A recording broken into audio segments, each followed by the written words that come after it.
તો નમસ્કાર દર્શક મિત્રો, આપના શહેર જિલ્લા તેમજ રાજ્ય અને દેશ વિદેશને લગતા તમામ સમાચારોની અપડેટ એટલે કે ન્યૂઝ નેટવર્ક યુટ્યુબ ચેનલમાં આપનું સ્વાગત છે। દર્શક મિત્રો, દેશ અને વિદેશમાં બનતી રોજબરોજની ઘટનાઓની માહિતી તેમજ ગુજરાતના રાજકારણને લગતા સમાચારોની અપડેટ સૌથી પહેલા મેળવવા માટે અમારી ન્યૂઝ નેટવર્ક યુટ્યુબ ચેનલને અત્યારે સબસ્ક્રાઇબ કરી લો અને બાજુમાં આપેલા ઘંટડીના નિશાનને પણ દબાવી દો, જેથી અમારા અવનવા વિડીયોની અપડેટ સૌથી પહેલાં તમારા સુધી પહોંચી જાય। દર્શક મિત્રો, સૌપ્રથમ રાજકારણને લગતા સમાચાર ઉપર એક નજર કરીએ તો ગુજરાત કોંગ્રેસમાં આંતરિક ખેંચતાણ ચરમસીમાએ પહોંચી ગઈ છે।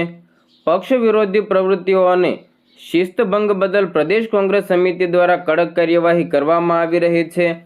મિત્રો, અમદાવાદના વરિષ્ઠ નેતા એવા ઉમાકાંત માકડ અને સુરતના મકસૂદ બેગ મિર્ઝા આને તાત્કાલિક અસરથી પક્ષમાંથી સસ્પેન્ડ કરી દેવામાં આવ્યા છે। પક્ષની ગરિમાને ઠેસ પહોંચાડવા બદલ આ કડક નિર્ણય લેવાયો હોવાનું સૂત્રો દ્વારા જાણવા મળી રહ્યું છે।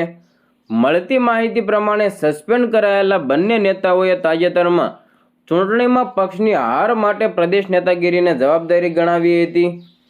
આ બંને નેતાઓએ કોંગ્રેસના વરિષ્ઠ નેતા અમિત ચાવડાના રાજીનામાની પણ માંગ કરી હતી। તેઓએ જાહેરમાં આક્ષેપ કર્યો હતો કે નેતાગીરીની નિષ્ફળતાને કારણે જ પક્ષની સ્થિતિ કથળી રહી છે। મિત્રો, શિસ્ત સમિતિના ધ્યાને આવ્યું હતું કે ઉમાકાંત માકડ અને મકસૂદ બેગ મિર્ઝાએ પક્ષના પ્રભારી અને પ્રદેશ પ્રમુખ વિરુદ્ધ સોશિયલ મીડિયા પ્લેટફોર્મ પર વાંધાજનક પોસ્ટ કરી હતી।